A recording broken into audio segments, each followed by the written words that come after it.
Hi Saksham, how are you doing? I'm good. I'm good, Payal. How are you? Good, good. Doing really good. 760 Q50 V42. That's amazing. Many, many congratulations for that. Yeah. Thank you. Thanks a lot. Thanks a lot for that. How does it feel? It feels great. So like initially when the results came, so like I couldn't believe actually that the 760 was. So I was like, is it that one? So like I saw it two times and I wanted him to print it out for me. When he printed it out, I was like, yes, this is finally Oh, that's so this is nice. the exactly the score. Yeah, and I was very happy. I was really, very happy at that point. Yeah. Good, good. So, walk me through your decision for taking the test, and then what Mhm. did you do? How did you decide about the e-GMAT course? And then we'll go forward. Yeah. So it's like I initially started thinking about applying for MBA and GMAT, giving the GMAT like last, I think October or November, and like I thought that it wouldn't take long for me to prepare, but so like I bought the official guides and I was proven wrong very quickly because like I was pretty confident about the quant part, but Uh-huh. like when I started the verbal, like I did the first 10 questions of the easy part for sentence correction, and the Mhm. 10 of them were wrong. And then Oh, I did the next okay. 10 and the next 10 were also wrong. And I was like, this is not going to work. So like thankfully I didn't apply for GMAT at that point. So I asked a couple of people, I researched a little bit. So like a lot of people recommended. So like two or three people I asked who are pursuing their MBA right now. They recommended e-GMAT and especially the verbal part of it. So like I subscribed because I felt that I definitely needed help on that part. So like I Hmm. subscribed like I think 1 month after purchasing those guides. And Okay. yeah, so yeah. So thank you to your friends who recommended e-GMAT course. Definitely extend my Yeah. thanks to them. So good. So it was very interesting. You said that you answered first 10 questions, sentence correction, you got them wrong. Mhm. Then the next Mhm. 10 also wrong. So was it because you were not familiar with the question type or you didn't have the technique to answer those questions? A little bit of both. So like in my mind, it's like I was pretty comfortable with the comprehensions because Hmm. like so like comprehensions are like mostly like you have if you know how like where to find the answer, if you can do it a little bit, that's fine. But like with sentence correction and like with I forgot what the second section was. Critical I'm sorry. reasoning. Critical Critical. reasoning. There are certain aspects that you have to focus on because if you're not focusing on those, that's kind of like uh, because I was making simple mistakes like has and have, right? Plural, singular, and like these were things that I knew, but like I was not focusing on them. So like your Hmm. mind is not wired to do those things. Hmm. Hmm. So that was something that I realized, but I realized I was making the same mistakes again and again because I was Hmm. not able to find the pattern there. Hmm. So yeah, definitely the how the questions were framed, and definitely my own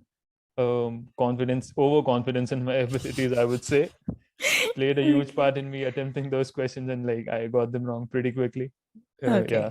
Got it. Got it. So what did you do once you subscribed to the e-GMAT course?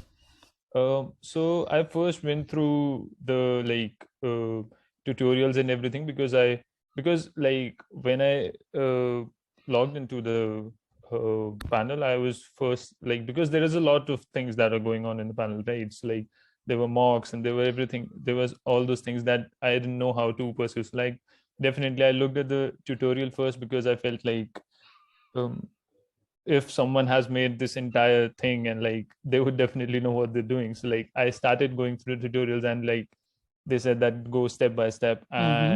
and do each exercise and do those because I feel like if I didn't know that, I would have Mm-hmm. like read the concepts and Right. I would have Right. made a lot of mistakes and then I would have seen that.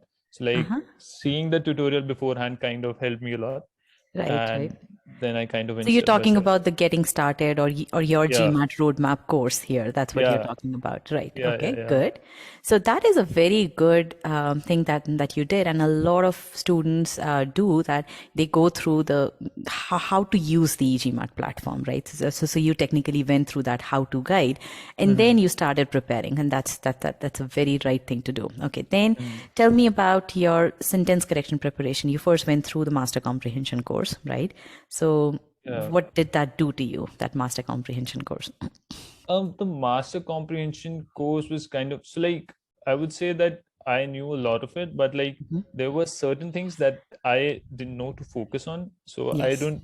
exactly remember that, but like there was an exercise where I was pretty sure I got all of them right, but one of the questions was wrong, and I was really kind of scratching my head around it. And when I saw the solution, it was really very kind of simple. Like it was something that I should have known, but like I didn't focus on. So like that kind of um, made So me realize that this is something that I will have to focus on. So Yeah. it just again, as you rightly said initially, that your mind was not wired. So Master Comprehension Course necessarily did not teach you how to Yeah. read, but it actually taught you those things that you have to focus your energy on this, so that your mind doesn't get wavered when you are working through large pieces of text. Mm-hmm. Right? Yeah. Okay. So yeah. So and I want to share my screen here and show your account over here. I mean, when I look at, and this is what I was very happy. So again, it's a loaded chart, and I'll walk you through what it means. So you started off with your GMAT roadmap course, right? So Mm-hmm. so you did that in October. Then you Mm-hmm. went through Master Comprehension course, and then you Mm-hmm. went through sentence correction course. I mean, Yeah. this is the number of activities that you did in sentence correction course. Then you moved on. You continued doing sentence correction course. You started CR. Then over here, you again did certain scholaranium quizzes after finishing up CR course. So when I Mm-hmm. see, and then you started with reading comprehension. Now you did Mm-hmm. go back and started to revise sentence correction, and we'll come to that Mm-hmm. as to why you did that. But when I see this kind of course progression, my instant conclusion is that you knew how to you structured your preparation really well, exactly Mm-hmm. how we had recommended you to do, and you followed that process Yeah. to the letter T. And I noticed that you haven't sent a single email to us asking how to prepare. so Yeah. and that's a very big testament, I would say, to the system and to you, because Mm-hmm. we created that system, but it's you who trusted the system to be followed Mm-hmm. the way it is intended to be. So good job over there. So now tell me, when you went through the sentence correction course, so what was your attitude towards that, and what did you learn from it? So obviously, sentence correction was the primary thing that I was focusing on, because I Mm-hmm. knew that I would definitely need a lot of help with it, because if I'm not able to do the easy ones, definitely wasn't able to going to do the hard ones. So like when I started, like the initial ones are, I think, on verbs and nouns and like those stuff, Mm-hmm. that was like something that I was still very confident about. But Mm-hmm. after giving a few practice tests, I realized, like, obviously after going through exercises, I realized that there were things that I wasn't focusing on, Mm-hmm. and those definitely needed my attention. And after going through the practice quizzes, I was, so like sentence correction was the thing that I would say that kind of like uh I would, like I said, like rewired my mind to search for those patterns in the sentences, like look for those sentences in the paragraphs that would actually could be wrong, or like there would be a problem with those sections. So like I kind of started looking for those. But like uh, while going through the sentence correction, obviously, like I had a lot of I would say there were sections where I struggled a lot. Mm-hmm. Definitely, like parallelism was something that I struggled a lot with, and Mm-hmm. there were others. Idioms was something that I struggled a lot with. So like these were sections that I kind of Mm-hmm. like wasn't sure how I'm going to do with those.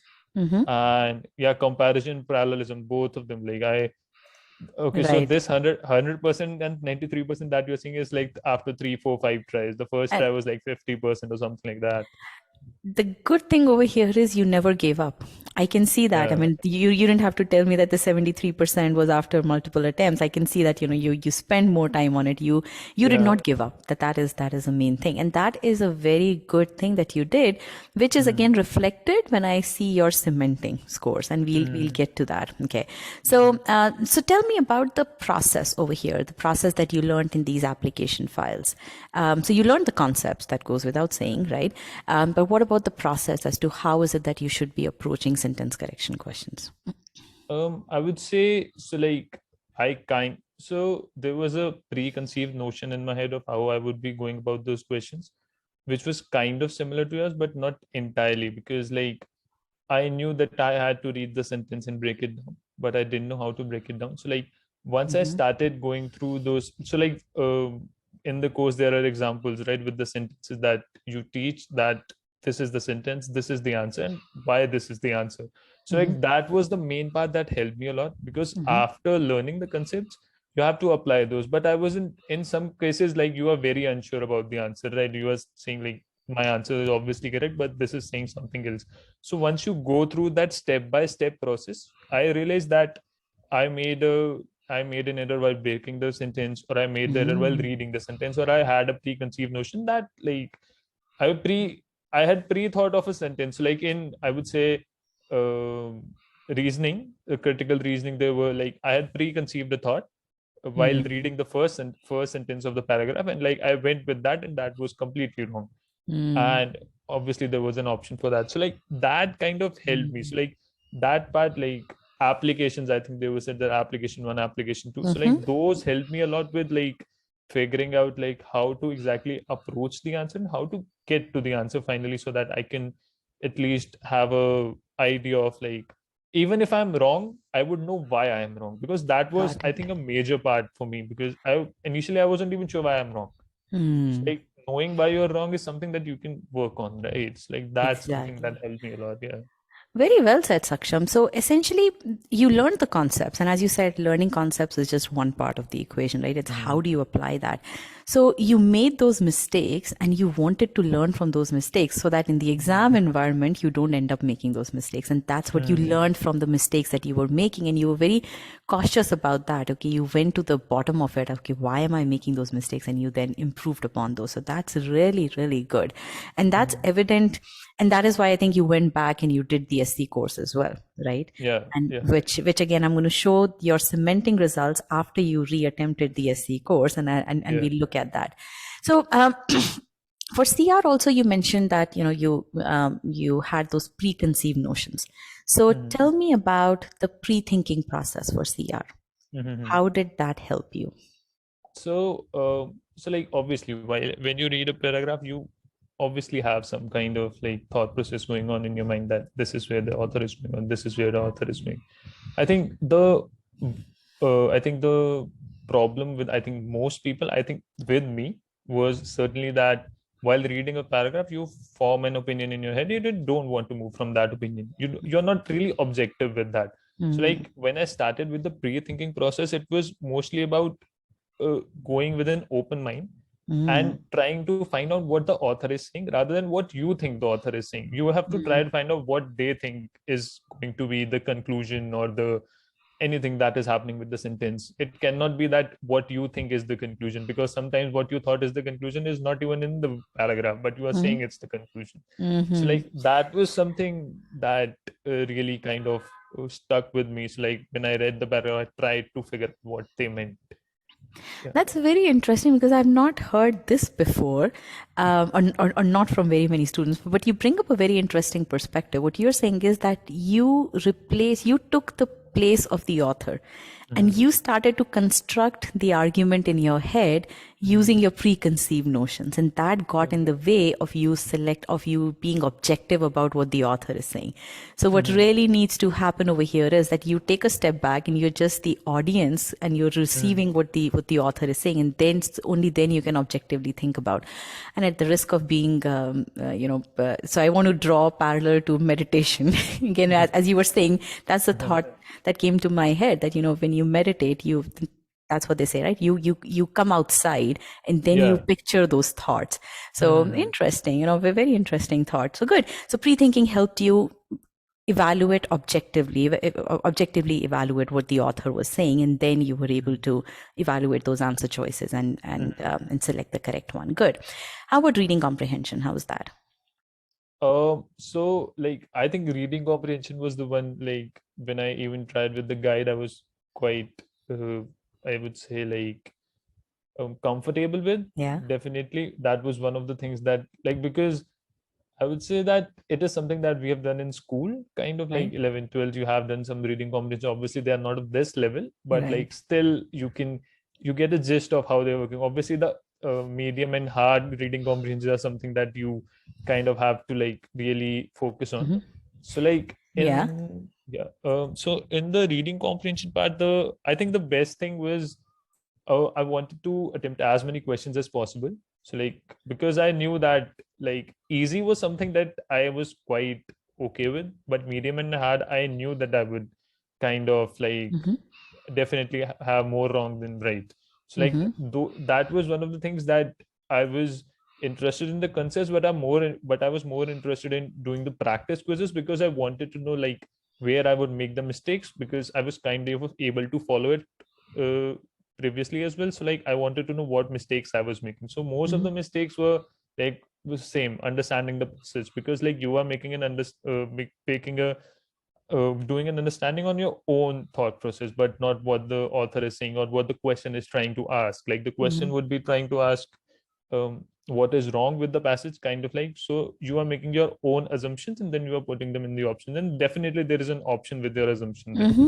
So similar But thing extended to RC as well. yeah, The stuff that was happening with you with CR. Okay, yeah. got it. I Yeah. think I think I would get like seeing an answer, I would get a little emotional, like for lack of better words. Like I was like, yeah, this is definitely the answer. I'm right on this. But like when you get to know that like there was an exact line in the comprehension that said that what this was, and you kind of figure it out on the way that you have to take a step back at some point and like try Right. to at least devote the time the question needs, because I think Right. timing was something that was also very important for me, because in verbal I was like knew that I was going to take a lot of time, but like not, I would say that obviously giving it a lot of time to a question is definitely wrong, but definitely not wrong, but like some questions do require it, but like you want to do it in the shortest time possible, but like doing it within 20 seconds is also something that you should be wary of, because most questions are not 20-second questions.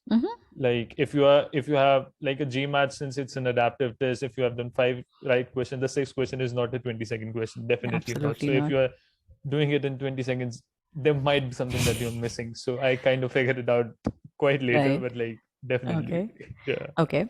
So, okay. So let's come back to your cementing. So you did cementing of SC after you did the course the second time. And here is what I want to show. I mean, so you did the course the second time, and here you essentially made sure that you understood everything. You understood, you rectified the mistakes that you were making. And this is medium cementing, and amazing results in medium cementing. You did those on 6th Feb, and then you continued on doing difficult questions here, and you ultimately passed the threshold as well for hard. So you essentially followed the cementing process to the letter T. It shows from the output. So now tell me, the output shows me that. Tell me, what was your experience with cementing? Yeah. So the first time, like you said, the first time I did the sentence correction part, I wasn't the least bit confident that I would be able to attempt. So like I shifted towards like critical reasoning, because I felt like I'll shift for a certain time, then I'll come back to this. I'll see what I remember, and then I will go through that.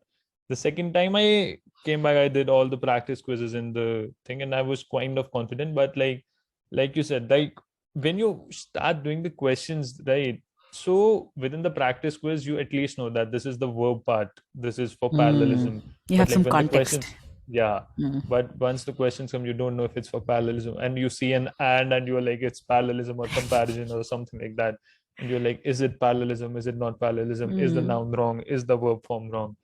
And that is when the first cementing quiz was like, I distinctly remember there was a question in the first cementing quiz where I thought like, and I think the sentence was correct as it is. There was no correction to be made in the sentence. And initially I found a lot of correction, and then I realized the options don't even mention those corrections. So I had to revisit, and like that was one of the questions that I felt like, I think, I'm not sure if I bookmarked it or not, but that was not a difficult question per se, but like that was definitely a question which I was like, um, a, a lot of you have to make your own context while reading the question. And when you start doing questions, obviously you start realizing the verb, like while reading the passage, you will realize that the verb form is wrong, or the noun is wrong, or there is a parallelism error. But initially none of those things come to you naturally. So like you have to work on it, and like you have to read the solution and read what the actual solution is saying, what how it is explained, and what you got. I think what you got wrong is very important. If you are not looking at what you got wrong, or even what you got right, because a lot of questions I didn't even know if I got right, and I've just marked it and like it was right, but you have to know why you got it right. That was an essential part for me. So the strategic review was very critical for you. Yeah. So, and again, what you bring up is very interesting point that you did the course, you knew the process, but I think still that process was not ingrained in your head till the time you didn't come to cementing and you didn't cross cementing, and which is the very intent behind cementing, and the name itself says that you're cementing the process in your head.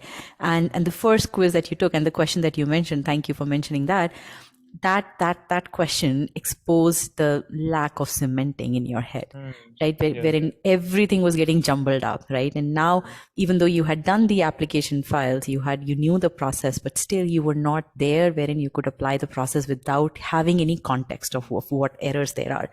And then, but at that point in time, and this is very interesting because people do face that problems, right? Some do.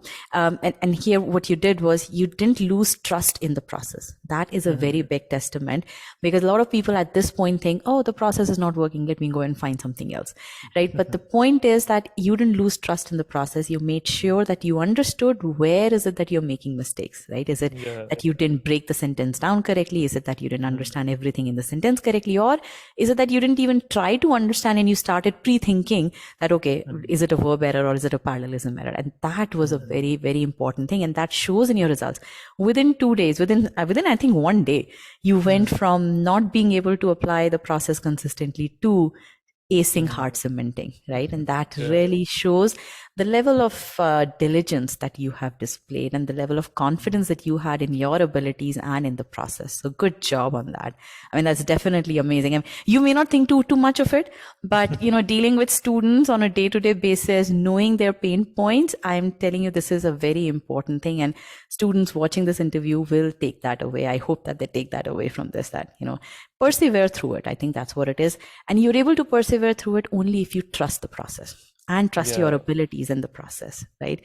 Anything that you'd like to add here? Because I think definitely I agree with the perseverance part, but like one thing is that like once you look at the cementing video, it says that this is the threshold that you have to cross, and that I don't know like if it happens for other people, but that made me conscious. Like if I don't get it, that means I'm kind of failing somewhere.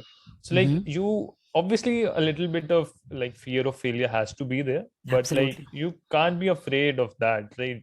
You have to like, even if you get a 20% in the cementing, that's like, I'm just ballparking here, but like even if you get a 20%, like if you go like I feel that if you keep on going at it, if you do try and do more questions, try and understand your mistakes, you will definitely get to a point where you feel like definitely that is something. So like, yeah, definitely perseverance and keeping on doing it and keep on practicing is something that would definitely help everyone. Yeah. Good. Very nice. Very nice.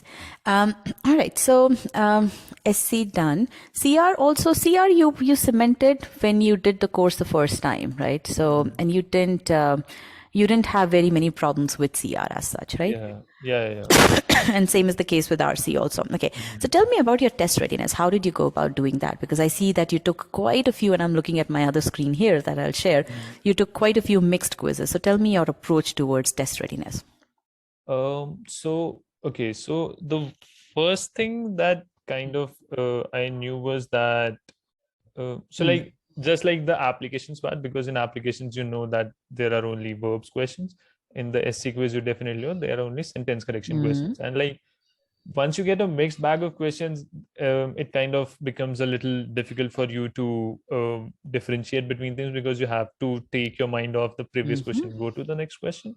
So I definitely had an idea that I wanted to do a lot of these questions. And I think in the initial quizzes, RC would be a lot less and SC would be a lot more. And then the later quizzes, RC is a lot more, because I started making a lot of mistakes in RC in the medium and hard part. So I wanted to do more RC questions. So like that was the pattern I followed. I usually tried to go with the thing that I felt was I was the weakest at. So initially it was SC. So Okay, I and I'm start. looking at that here. So yes, so that's what you're saying. You had 6 questions from SC. RC was passages. Okay. And then as you did this, here also this is SC heavy. Okay, interesting. Okay. Now, walk me through, when did you start taking the mocks? So like uh I would say that even after I had done a lot of ability quizzes, I was kind of, and the cementing quizzes, I was kind of not sure around it. Uh-huh. Because the one thing that, like, definitely fear of failure, that was something that was pretty prevalent with me, because I felt like if I did give the test and I didn't even score because I was aiming at definitely a 740, 750. Mm-hmm. And I knew that if I didn't even score like, there was a possibility definitely that I wouldn't score even a 700. Mm-hmm. So that was in the back of my mind. So I wanted to be really sure about it.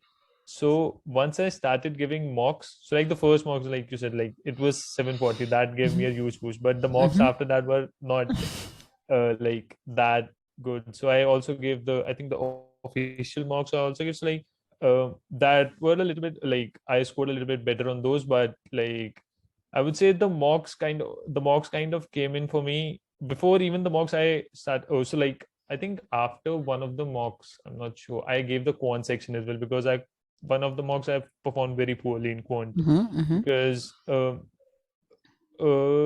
again there were I knew I was comfortable with quant, but like I wasn't, Mm. I hadn't done really, I hadn't much practiced it. So like in a Okay, okay. time in a timed environment, I would say. Ah, I see that. Yes. So you started taking quant mix quizzes as well.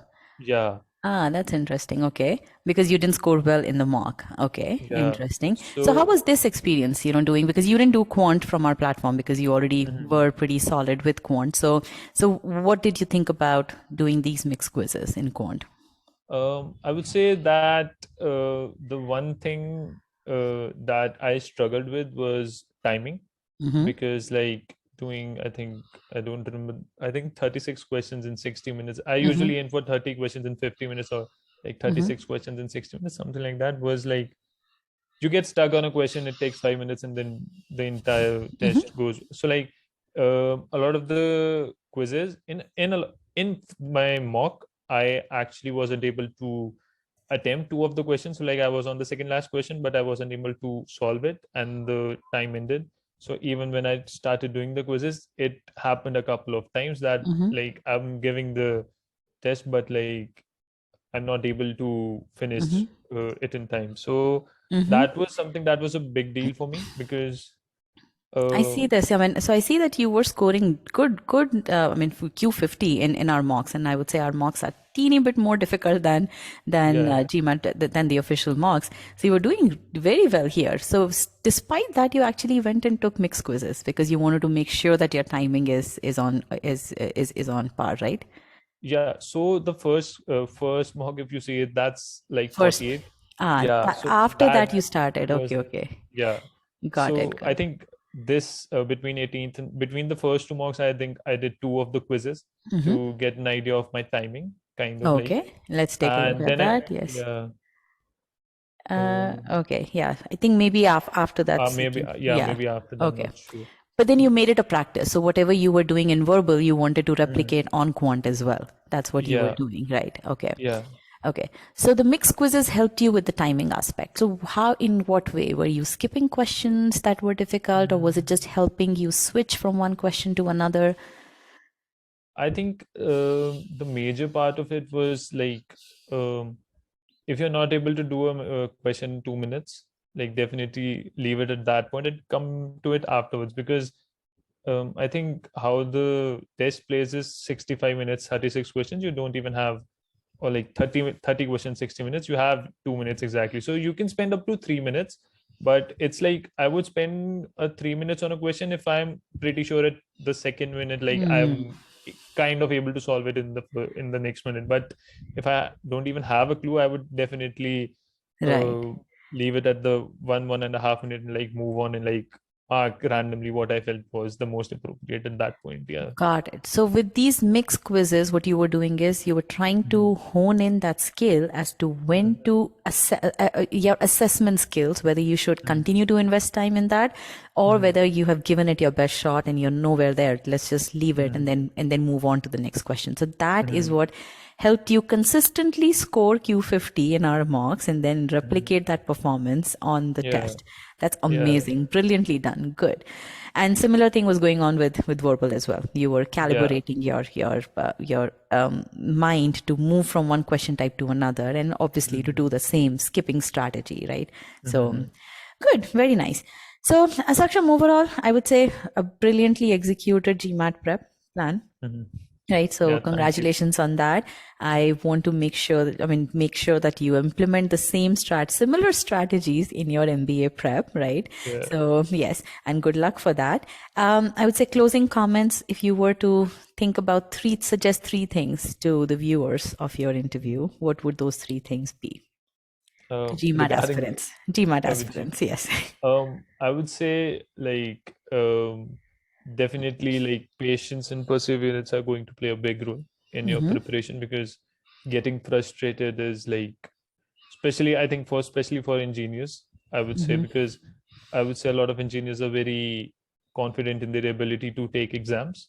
That is what I've heard from my friends as well. So like definitely persevere through the toughest part of it, because the toughest part is the initial part, and once you start getting in the rhythm of it, try and maintain it, so like it kind of takes you to the point where you want to go. The second thing I would say is that like practice a lot of questions. Definitely practice a lot of questions. I would say like Practice any kind of questions or questions? Did you go and practice questions on, free questions available, or no practice with what intent? yeah. The reason why I'm pausing you over here is that practice without having solid solutions to tell you why is it that the question, Yeah. because you are very, very particular about knowing why is it that the question, why is it that you made a mistake. So I just want to make sure that you Yeah. emphasize on that part also. For me, I only like use the questions on the platform and like the official guides. And I would say the official guides are a little bit on the easier side. So like you will have if you ever want a confidence boost, definitely do the official guides. But like I would say that definitely while you're practicing, definitely time. Don't do it like you're taking 5 minutes to solve a question. Definitely time yourself and keep on practicing. Like 60 minutes, 30 questions for quants, and like 65 minutes, 36 questions for verbals may sound easy, but like once you start doing those, it kind of like takes a toll on you, and you might not be able to do it. So like practice within a time frame and within a timed Right. environment, and definitely that helps. In the Um, test readiness phase, right? Not yeah. while you're learning the content. Yeah, definitely in the test rate. Learning the Yes. content, I would say patience. Definitely Good. a lot of patience. Right. Again, the Yeah. reason why I prompted you over here was because people again start timing themselves way up front, and that is a Yeah. really that's a recipe for disaster. So Yeah, I would say I think I took around 2 months to get exactly ready for like time before I good, started even timing myself good, on any very of the nice, questions.